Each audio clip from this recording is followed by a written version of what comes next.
কখনো যদি আপনার গলায় মাছের কাঁটা আটকায়, তখন আপনার করণীয় কি বা কিভাবে এই কাঁটা সারবেন বা এটার তদবির কি, আজকের ভিডিওতে এই বিষয়টি নিয়ে আলোচনা করব। অর্থাৎ আমরা যখন মাছ খাই অনেক সময় আমাদের গলায় কাঁটা আটকিয়ে পড়ে।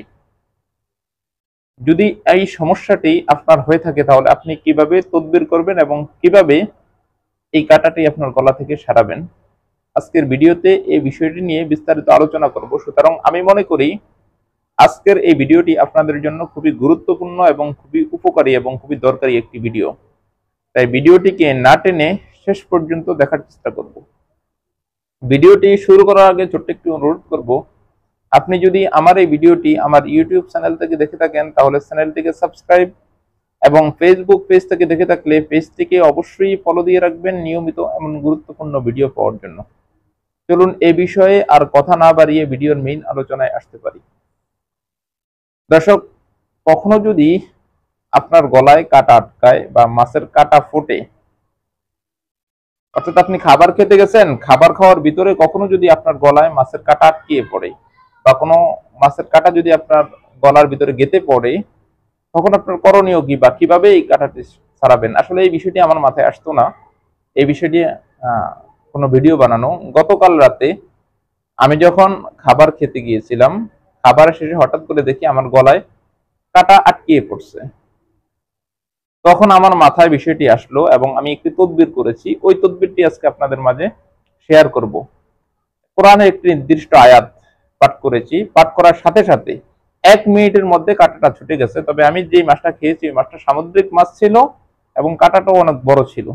আল্লাহর বিশেষ রহমতের সাথে সাথে 1 মিনিটের মধ্যে কাঁটাটা সেরে গেছে। আপনাদেরকে আমি এই আমলটি আজকে দিব।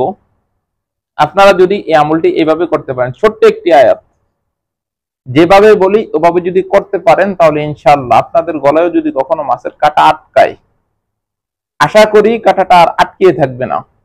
আপনিও 100% উপকার পাবেন এবং উপকৃত হতে পারবেন এখান থেকে। কারণ পৃথিবীর মনে করেন সবকিছু ভুল হতে পারে, পৃথিবী এপিঠ থেকে ওপিঠ উল্টিয়ে যেতে পারে বা পৃথিবী তছনছ হয়ে যেতে পারে, কিন্তু আল্লাহর কালামের মধ্যে বিন্দু পরিমাণ ভুল ধরার কারো অবকাশ নেই এবং কেউ ধরতেও পারবে না। এই জন্য আজকে যে তদবিরটি আমি দিব এটি কোরআনের একটি আয়াতের তদবির। আপনি যদি করতে পারেন তাহলে আশা করি ইনশাআল্লাহ ইখলাসের সাথে যদি করতে পারেন তাহলে উপকৃত হতে পারবেন। মাছের কাঁটা যত ভয়ানক হোক না কেন আপনার গলায়, যত ভয়ানক ভাবেই আটকাক না কেন, আপনি ইনশাআল্লাহ এই আয়াতের মাধ্যমে মাছের কাঁটাকে আপনার গলা থেকে সরিয়ে নিতে পারবেন। আয়াতটি হচ্ছে সূরাতুল ওয়াকিয়ার একটি আয়াত। আয়াতটি হচ্ছে ফালাউলা ইজা বালাগাতিল হুলকুম।